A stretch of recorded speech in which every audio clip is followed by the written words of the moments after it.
JTV, Voice of Jagyapat. నమస్కారం, వార్తలకు స్వాగతం. ముందుగా ముఖ్యాంశాలు. మాజీ మంత్రి అంబటి రాంబాబు మీడియా సమావేశం, పలు అంశాలపై వివరణ.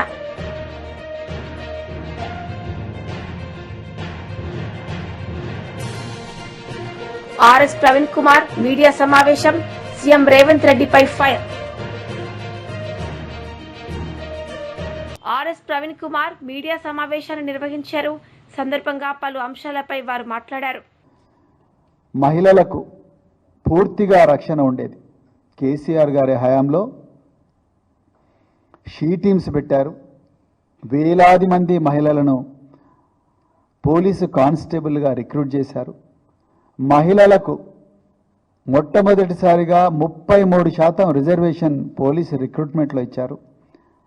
11 లక్షల సీసీటీవీ కెమెరాలు ఈ తెలంగాణ రాష్ట్రంలో పెట్టారు. బహుశా దేశంలో తెలంగాణలో ఉన్నన్ని సీసీటీవీ కెమెరాలు దేశంలో మరెక్కడ ఉండవు. బహుశా లండన్లో ఉంటాయి, లేకపోతే వేరే పాశ్చాత్య దేశాల్లో ఉంటాయి, కానీ ఇండియాలో మాత్రం ఇన్ని లేవు. సో 11 లక్షల సీసీటీవీ కెమెరాలు వారు పెట్టారు. అదేవిధంగా షీ టీమ్స్ పెట్టారు, భరోసా సెంటర్లు పెట్టారు, సఖీ సెంటర్లు పెట్టారు. ఎన్నో మహిళల కోసం ఎన్నో రకరకాల కార్యక్రమాలు. ప్రత్యేకించి నేను రక్షణ గురించి మాట్లాడుతున్నాను. కేసీఆర్ కిట్ల గురించి కానీ, కళ్యాణ లక్ష్మి పథకాల గురించి కానీ, పావలా వడ్డీ రుణాల గురించి, వాటి గురించి ఇక్కడ నేను ప్రస్తావించడం లేదు. కానీ ప్రత్యేకించి మహిళల రక్షణ కోసం మాత్రం వారు చాలా అంటే చాలా కార్యక్రమాలు చేశారు. అందువల్ల మహిళలు సంపూర్ణంగా చాలా సురక్షితంగా మరి తిరిగారు. కానీ ఈరోజు నేను ఈ ప్రెస్ మీట్ బీఆర్ఎస్ పార్టీ నాయకులం అందరం ఎందుకు ఈ ప్రెస్ మీట్ ప్రత్యేకంగా పెట్టాల్సి వస్తుందంటే, గత వారం రోజుల్లోనే తెలంగాణ రాష్ట్రంలో 4 మహిళల మీద అత్యాచారాలైనాయి. ఇది చాలా ఆందోళన కలిగించే విషయం. మొట్టమొదట మనకు 22 మార్చి నాడు ఎంఎంటీఎస్లో ఒక మహిళ మీద మహాత్మా గాంధీ గారు అన్నారు, ఈ దేశానికి నిజంగా స్వాతంత్రం ఎప్పుడు వస్తుందంటే మహిళ అర్ధరాత్రి ఒంటరిగా పోగలిగినప్పుడే స్వాతంత్రం వస్తుందని ఆనాడు మహాత్మా గాంధీ గారు చెప్పారు. ఇక్కడ బాధితురాలు ఫుడ్ డెలివరీ కంపెనీలో పనిచేసుకుంటూ సికింద్రాబాద్ నుండి మేడ్చల్ పోయే ఎంఎంటీఎస్ ట్రైన్ ఎక్కి మహిళా బోగీలు ఎక్కింది. ఆమె మామూలు బోగీలు ఎక్కలేదు. మహిళా బోగీలో ఎక్కి ఎంఎంటీఎస్ ట్రైన్లో ఎక్కి మరి మేడ్చల్ పోతుంటే దాదాపు 7 గంటల నుంచి 8 గంటల ప్రాంతంలో ఒక యువకుడు అగంతకుడు ఆ మహిళా బోగిలోకి వచ్చి కరెక్ట్గా మరి ఒక 15-20 నిమిషాలు ప్రయాణం చేసిన తర్వాత ఆమె మీద అత్యాచార యత్నం చేస్తే ఆమె నడుస్తున్న ట్రైన్ నుంచి కిందకు దుంకి ప్రాణాలు కాపాడుకున్నది. ఆమెకు విపరీతమైన గాయాలతో ఇవాళ హాస్పిటల్లో చికిత్స పొందుతూ ఉన్నారు.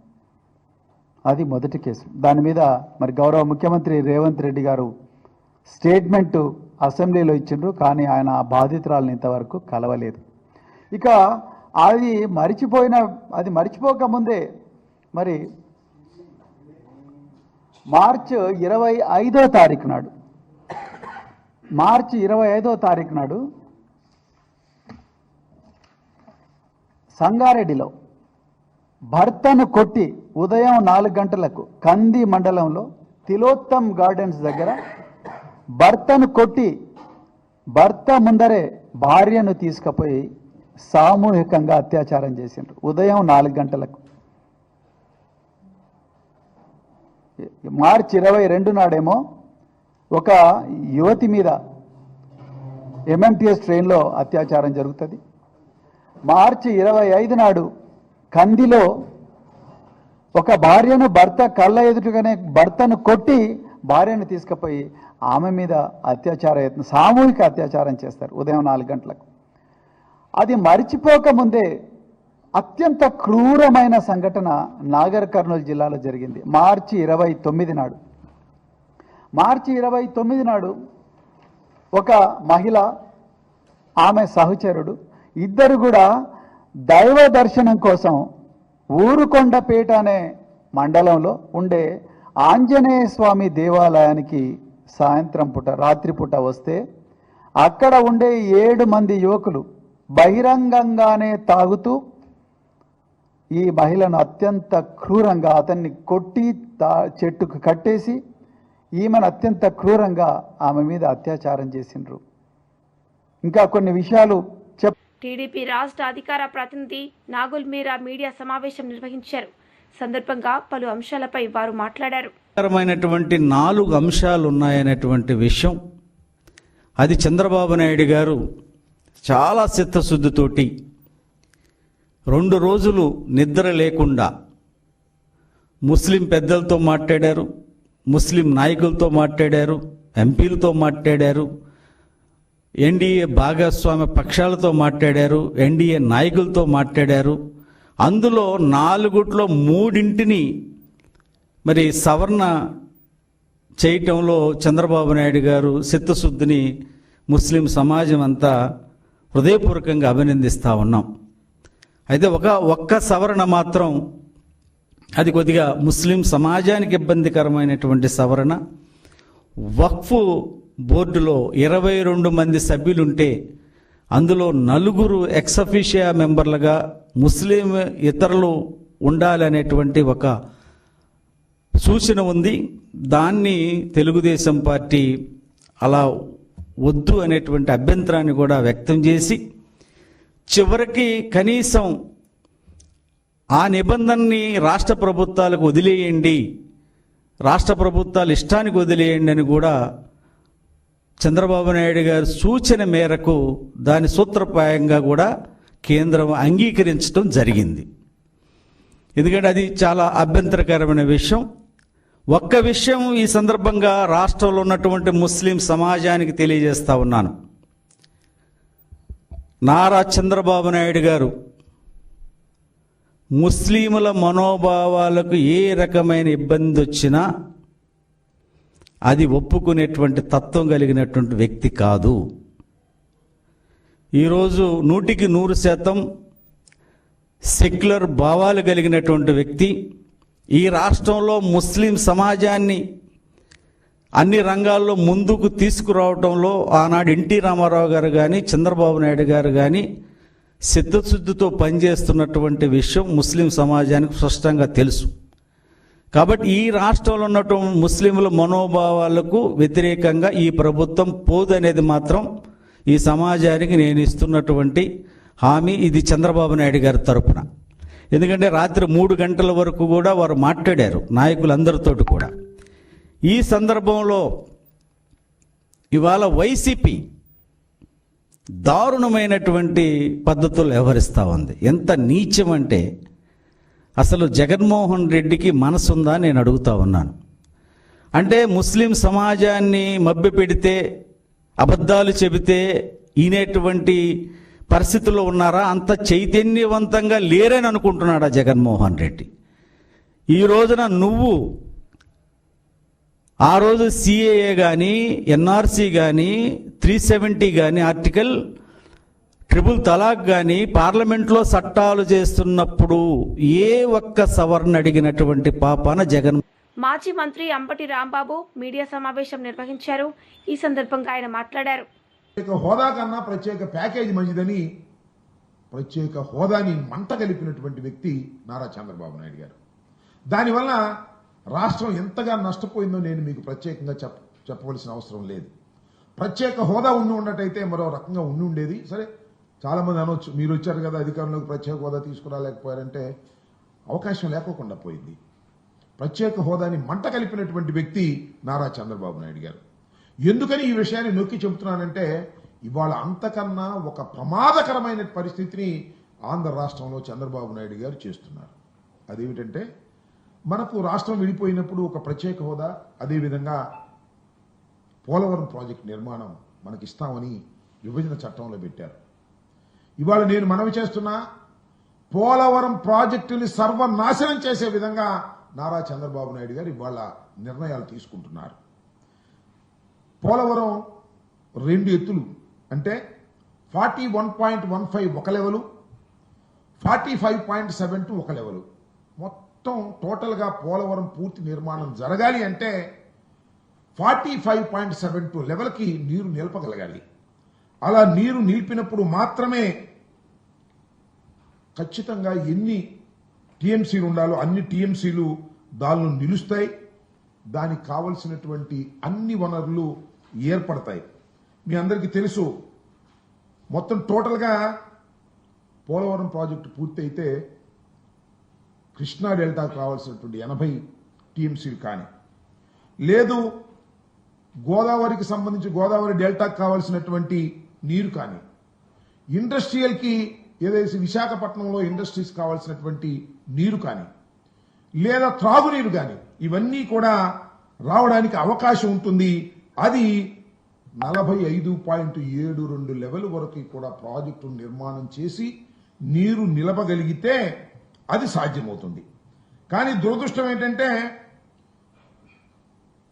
45.72 లెవెల్కి మనం వాటర్ నిలపగలిగితే, అప్పుడు దాకా పూర్తి చేయగలిగితే 194.6 టీఎంసీలు నిల్వ చేసుకోవడానికి అవకాశం ఉంటుంది. కానీ దురదృష్టం ఏమిటంటే చంద్రబాబు నాయుడు గారు అధికారంలోకి వచ్చినప్పుడల్లా అన్యాయం జరుగుతుందని చెప్పడానికి ఇది ఒక తాజా ఉదాహరణ. ఏంటంటే ఇవాళ 41.15కు మాత్రమే కేంద్ర ప్రభుత్వం నిధులు ఇచ్చేందుకు సిద్ధపడింది. దానికి నారా చంద్రబాబు నాయుడు గారు అంగీకరించి మరొక ద్రోహానికి పాల్పడ్డారు. ఇది ఇంతకు ముందు కూడా చెప్పాము మేము చాలా సందర్భాల్లో. నేను ప్రత్యేకంగా చెప్పాను. ఇవాళ జలశక్తి వార్షిక నివేదికలో చాలా క్లియర్గా ఇచ్చారు. అయ్యా 41.15కు మాత్రమే మేము నిధులు ఇస్తాము. ఆ నిధులు కూడా 12,157.53 కోట్లు ఇచ్చి మేము తప్పుకుంటున్నాము అని చెప్పారు. అంటే ఇక్కడ గమనించాల్సింది ఏంటంటే 30,000 కోట్ల పైచీలకు పూర్తి చేస్తారు. ఇంకా 45.72కి నీరు నిలపాలి అంటే ఇంకా సుమారుగా 25,000 కోట్ల రూపాయలు కావాలి. దానికి మాత్రం ఇవ్వమని చెప్పేశారు, చేతులు ఎత్తేశారు. చంద్రబాబు నాయుడు గారు అంగీకరించారు. చంద్రబాబు నాయుడు గారు ఎందుకు అంగీకరించారంటే పోలవరం పోయినా పర్వాలేదు కానీ ఆయనకి వేరే ఇంట్రెస్టులు ఉన్నాయి. ఆ ఇంట్రెస్టులు కాపాడుకోవడం కోసం దీన్ని అంగీకరించి ఇవాళ మంట గలిపేటటువంటి కార్యక్రమం చేస్తున్నారు. ఇంకా బనకచెర్ల నీరు ఎత్తిపోతల పథకాలు ఇవేమి ఉండవు. అనుసంధానాలు అసలు ప్రశ్నే లేదు. చివరికి గోదావరి డెల్టాకు నీరు ఇవ్వడానికి కూడా పూర్తిగా పనికిరానటువంటి స్థాయిలోకి ఇవాళ ఈ పోలవరం ప్రాజెక్టుని దిగజార్చేటటువంటి కార్యక్రమం నారా చంద్రబాబు నాయుడు గారు చేస్తున్నారు. ఇది చాలా దుర్మార్గమైనటువంటి విషయం. దీని మీద మేము ఇంతకు ముందు కూడా చాలాసార్లు చెబితే మా రామానాయుడు గారు పాప మంచోడే, ఆయన ఎన్నికల ముందు డ్రామాలు వేసినట్టు ఇప్పుడు డ్రామాలు వేస్తా ఉన్నాడు. నీకు 15,000 నీకు 15,000 నీకు 15,000 అని చెప్పాడే, అలాగే డ్రామాలు వేసి కామో కూర్చుంటున్నాడు. అయ్యే నేను మనం చేస్తున్నా 41.15 లెవెల్కి మీరు దిగజార్చేశారు అంటే దానికి లేదండి మేము తర్వాత పూర్తి చేస్తా ఉంటారు. మీరు కాదయ్యా చెప్పాల్సింది, కేంద్ర ప్రభుత్వం చెప్పాలి అంటే మేము కేంద్ర ప్రభుత్వంలో భాగం కదా మేము చెబుతా ఉంటున్నారు. చాలా దుర్మార్గం. ఇవాళ మొత్తం కేంద్ర ప్రభుత్వం దీని నుంచి మాట తప్పడం, మడమ తిప్పడం జగన్ రెడ్డి నైజమని టీడీపీ ఎమ్మెల్యే నక్క ఆనంద్ బాబు విమర్శించారు. సందర్భంగా ఆయన మీడియాతో మాట్లాడారు. వైసీపీ వ్యతిరేకమని చెప్పాడు. లోక్సభలో వ్యతిరేకంగా ఓటు చేశారు. రాజ్యసభకు వచ్చేసరికి అనుకూలంగా ఓటు చేసి ఓటింగ్ అయిపోయిన తర్వాత పార్టీ నుంచి విప్పు జారీ చేశారు. పార్లమెంటు చరిత్రలో ఇప్పటి వరకు ఓటింగ్ అయిన తర్వాత విప్పు జారీ చేసినటువంటి సంఘటనలు కానీ జారీ చేసిన పార్టీలు కానీ ఇప్పటి వరకు లేవు. ఇది ముస్లింల విషయంలో ఒక జగన్మోహన్ రెడ్డే ఇటువంటి దుశ్చర్యకి పాల్పడ్డాడు, ఇంతటి మోసానికి పాల్పడ్డాడు అనేది ఇలా దేశం అంతా చూస్తూ ఉంది. నేషనల్ మీడియా కోడైకొస్తా ఉంది వీళ్ళు చేసినటువంటి ఈ మోసం అనేది. ఎందుకంటే జగన్ సూచనలతోటే రాజ్యసభలో వాళ్ళు మద్దతుగా ఓటేశారు ఎంపీలు. ఇది యథార్థం. ఎన్డీఏ ప్రభుత్వానికి లోక్సభలో పూర్తి మెజారిటీ ఉంది. నువ్వు వ్యతిరేకంగా చేస్తావా అనుకూలంగా చేస్తావా తర్వాత విషయం. నువ్వు ఏ స్టాండ్ తీసుకున్నావో ఆ స్టాండ్కి రాజ్యసభలో నువ్వు కట్టుబడి ఉన్నట్టయితే అప్పుడు తెలిసేది ఏమయ్యేది అనేది. నువ్వు ఇక్కడ కప్పదాటు వ్యవహారం చేశాడు. లోక్సభలో వ్యతిరేకంగా ఓటు చేసి రాజ్యసభలో అనుకూలంగా ఓటు చేసి మళ్ళా మోసం చేయడానికి వ్యతిరేకంగా ఓటు చేయమని విప్పు జారీ చేశాను అన్నాడు. విప్పు మళ్ళా వెనక్కి తీసుకున్నారు. సో రకరకాల డ్రామాలు ఆడారు. ఇప్పుడు అసలు వీళ్ళ స్టాండ్ ఏంటి అనేది స్పష్టంగా చెప్పే ధైర్యం లేకపోతే ఒక రాజకీయ పార్టీకి ఏ విధంగా చెప్పాలి? ఒక రాజకీయ పార్టీ ఒక అంశం మీద స్పష్టమైన అవగాహన ఉండాలి, ఒక స్టాండ్ తీసుకోవాలి. ఇలా చంద్రబాబు నాయుడు గారు ఎన్డీఏలో మేము భాగస్వామ్య పక్షాలుగా పూర్తి స్టాండ్తో ఉన్నారు ఆ అంశం మీద.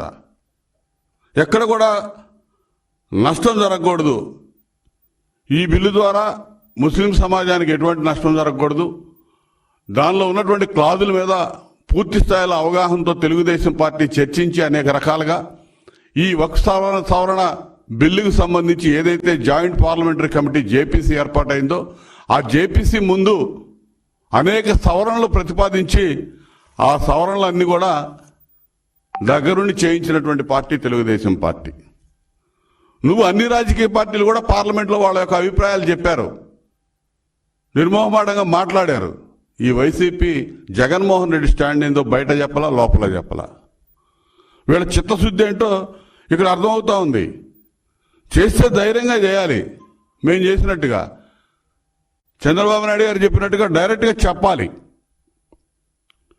అట్లా కాకుండా ఈ విధంగా బయట కూడా చెప్పి లోపల కూడా చేసి ఈ విధంగా ప్రవర్తించడం దేనికి? నువ్వు రాజ్యసభలో అనుకూలంగా ఓటు ఎందుకు వేసావు? నీ మీద ఉన్న కేసులు, భయము, నీకు మళ్ళా వాళ్ళని చూస్తే భయం, కేంద్ర ప్రభుత్వాన్ని చూస్తే వణుకు, నీకు ఏం చేస్తారో నేను ఒక దడ.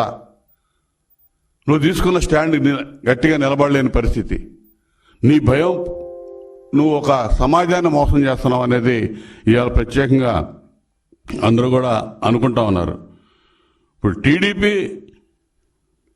ఇవాళ ఒక బోర్డులో ముస్లిమేతరులు ఉండొచ్చు అనేది ఒకటి జేపీసీలో తీసుకొస్తే దాన్ని వ్యతిరేకించాం. అది రాష్ట్రాలకు వదిలిపెట్టమన్నాం, దాన్ని సాధించారు సవరణలో. అదేవిధంగా వివాదాలు వస్తే, ఏమన్నా వక్ఫ్ భూముల మీద ఏమైనా వివాదాలు వస్తే కలెక్టర్లకు అధికారాలు ఇస్తే కలెక్టర్లకు కాదు రాష్ట్ర ప్రభుత్వాలకి వదిలేయాలని చెప్పి అదొక సవరణ చేసి దాన్ని సాధించాం. ఈ విధంగా దాదాపు 3-4 సవరణలు ప్రతిపాదించి వాటిని అమలు చేయించుకున్నటువంటి బాధ్యతాయుతమైనటువంటి పార్టీ తెలుగుదేశం పార్టీ. మీరేమో అసలు ఈ double game, double role play చేసి ఏది చెప్పాలో కూడా అర్థం కాని పరిస్థితుల్లో ఓ పక్క భయము, ఓ పక్క వీళ్ళ ఓట్లు పోతేమోనని ఇంకో రకమైన భయం రాష్ట్రంలో. ఇటువంటి పరిస్థితుల్లో మోసమే మన ఎజెండాగా పెట్టుకొని పనిచేసినటువంటి పార్టీ వైసీపీ పార్టీ అని చెప్పి ఇవాళ వీళ్ళకి ఏదో వాళ్ళ స్టాండ్ చెప్పే ధైర్యం లేనటువంటి చేతకాని పార్టీ ఈ పార్టీ అని చెప్పి, చేతకాని నాయకుడు జగన్ అనేది ఇవాళ ముఖ్యంగా అర్థం చేసుకోవాలి. ముస్లిం నేతలు ఎవరైతే ఆ పార్టీలో ఉన్నారో వాళ్ళందరూ ఆలోచించండి, మీ నాయకుడి స్టాండ్ ఏంటి? మీ నాయకుడికి అసలు సిగ్గుందా? బీజేపీ నేతలు మీడియా సమావేశం నిర్వహించారు. ఈ సందర్భంగా పలు అంశాలపై వారు మాట్లాడారు. అదే రకంగా పాత నగరానికి సంబంధించినటువంటి గోల్కొండ భాగ్యనగర్ అధ్యక్షులు, మా కార్పొరేటర్సు, ఉపనాయకులు, అదే రకంగా శ్రీ శ్రీనివాస్ గారు సీనియర్ మా భారతీయ జనతా పార్టీ నాయకులు. ఈనాడు భారతీయ జనతా పార్టీ హైదరాబాద్ స్థానిక సంస్థ ఎన్నికల యొక్క ఎమ్మెల్సీ ఎన్నికల యొక్క దాంట్లో గత 3 రోజుల నుంచి మా కార్పొరేటర్స్తోని, మా నగర అధ్యక్షుల వారులతోని, మిగతా భారతీయ జనతా పార్టీ సీనియర్ నాయకులతోని, మా పెద్దలు శ్రీ రామచంద్రరావు గారు అందరితో మాట్లాడి, కేంద్ర పార్టీ నాయకత్వంతో కూడా మాట్లాడి, ఎవరైతే భారతీయ జనతా పార్టీ స్థానిక సంస్థల ఎమ్మెల్సీగా ఉంటే బాగుంటుందని ఆలోచన వచ్చినప్పుడు చివరగా మొదటి నుంచి కూడా విద్యార్థి పరిషత్తులో పనిచేస్తూ అఖిల భారత విద్యార్థి పరిషత్తులో భాగ్యనగరానికి సంఘటన సహమంత్రిగా, అదే రకంగా కామర్స్ కదా, సోషియాలజీలో డాక్టరేట్ పట్టా పొంది 30 సంవత్సరాలు ఏబీవీపీలో పనిచేసి గత 15 సంవత్సరాల నుంచి కూడా భారతీయ జనతా పార్టీలో పనిచేస్తూ రామచంద్రరావు గారు భాగ్యనగర్ గ్రేటర్ హైదరాబాద్ భారతీయ జనతా పార్టీ అధ్యక్షులుగా ఉంటే ప్రధాన కార్యదర్శిగా ఉండి 2 పర్యాయాలు, అదే రకంగా మొన్నటి వరకు కూడా భారతీయ జనతా పార్టీ గ్రేటర్ హైదరాబాద్ సెంట్రల్ అధ్యక్షులుగా ఉన్నటువంటి డాక్టర్ గౌతమ్ రావు గారి పేరు ఫైనల్గా కేంద్ర పార్టీ మాన్యులు గౌరవనీయులు పెద్దలు కేంద్ర మంత్రివర్యులు భారతీయ జనతా పార్టీ రాష్ట్ర అధ్యక్షులైనటువంటి శ్రీ కిషన్ రెడ్డి గారు, అదే రకంగా కేంద్ర మంత్రివర్యులైనటువంటి శ్రీ బండి సంజయ్ కుమార్ గారు, మరియు కేంద్ర ఓబీసీ మోర్చా భారతీయ జనతా పార్టీ అధ్యక్షులు, పార్లమెంటరీ బోర్డు మెంబరు, రాజ్యసభ సభ్యులైనటువంటి డాక్టర్ లక్ష్మణ్ గారితో కూడా అందరితో మా రామచంద్రరావు గారు సంప్రదించి మరి వారి నేతృత్వంలో ఈ పేరు కేంద్ర పార్టీ ప్రకటించినటువంటి విషయము మీ ద్వారా కూడా మరి వారి పేరు మరొకసారి అఫీషియల్గా ప్రకటన చేస్తున్నాము. డాక్టర్ ఎన్ గౌతమ్ రావు గారు భారతీయ జనతా పార్టీ మరి ఈ ఎమ్మెల్సీ ఎన్నికల్లో మాజీ మంత్రి మెరుగు నాగార్జున మీడియా సమావేశం నిర్వహించారు. సందర్భంగా ఆయన మాట్లాడారు.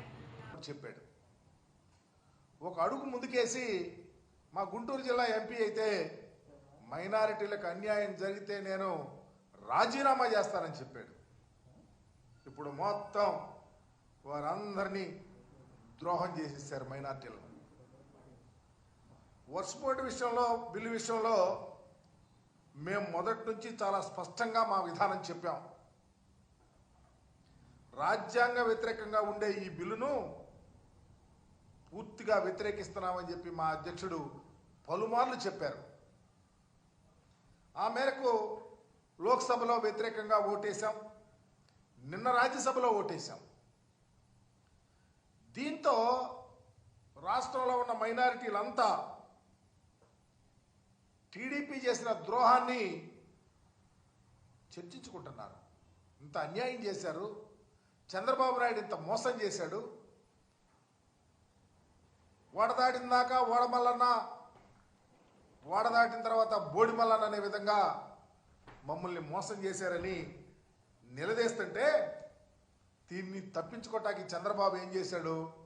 యథావిధి యథారాజా తథా ప్రజ అనే విధంగా డైవర్షన్ పాలిటిక్స్ మొదలైశాడు. దాంతో వైఎస్ఆర్ కాంగ్రెస్ పార్టీ రాజ్యసభలో విప్పు జారీ చేయలేదని, బిల్లు అనుకూలంగా ఓటు వేసిందని మనుగడ అంతకన్నా ఉండదు. ఆయన అబద్ధాలు చెప్తూ ఉంటాడు. వారికి సంబంధించినటువంటి మీడియా వాళ్ళు పుంఖాలుగా వారి సానుభూతి పరులు వాటిని పబ్లిష్ చేస్తూ ఉంటారు. ఇలాగే పైకి వచ్చాడు. ఆయన యొక్క ఎన్టీ రామారావు గారి వెన్నుపోటు దగ్గర నుంచి మొన్నటి అప్పులకు సంబంధించిన అబద్ధాల దాకా ఈరోజు ప్రజలను మోసం చేస్తున్న P4 కార్యక్రమం వరకు అన్ని అబద్ధాలే. ఉదాహరణకి అప్పులకు సంబంధించి ఎన్నికలకు ముందు 14 లక్షల కోట్ల రూపాయల అప్పులున్నాయని చెప్పాడు ప్రచారంలో. ఇప్పుడేమో 10 లక్షల కోట్ల అప్పులున్నాయని చెప్తా ఉన్నాడు. ఆధారాలు చూపేవంటే నో అంటాడు. చివరికి మీరు ప్రవేశపెట్టిన బడ్జెట్లో కేంద్ర ప్రభుత్వం సాక్షాత్తు చెప్పింది 5,62 కోట్ల రూపాయలు అప్పులున్నాయని చెప్తే మీరేమో అప్పులు అనుకుంటా అప్పుల మీదే బ్రతకాలని చూస్తూ ఉన్నారు. ఇకపోతే రెండవది P4కి సంబంధించి సమాజంలో 20% పేదలు, వాళ్ళకి సంబంధించి 10% బాగా సంపన్నులు ఉన్నారు, వారికి అప్పగిస్తారని చెప్తా ఉన్నాడు. ఈ P4 ఏంటో, ఈ పేదరికం ఏంటో, ఈ సంపన్నులు ఏంటో, అసలు ఎంతమంది ప్రజానీకం ఉన్నారో, ఎంత పేదవారు ఉన్నారో, ఎంతమంది ఇన్కమ్ ట్యాక్స్ కడతా ఉన్నారో ఇప్పటికైనా ప్రజలకు అర్థమయ్యేటట్టు చెప్పండి చంద్రబాబు నాయుడు గారు. ఎందుకు ఈ రాష్ట్రంలో 1,61,60,00,000 కుటుంబాలు ఉంటే దాంట్లో తెల్ల రేషన్ కార్డులు ఉన్న వాళ్ళు 1,41,00,000. వార్తలు ముగించే ముందు ముఖ్యాంశాలు మరోసారి. మాజీ మంత్రి అంబటి రాంబాబు మీడియా సమావేశం, పలు అంశాలపై వివరణ.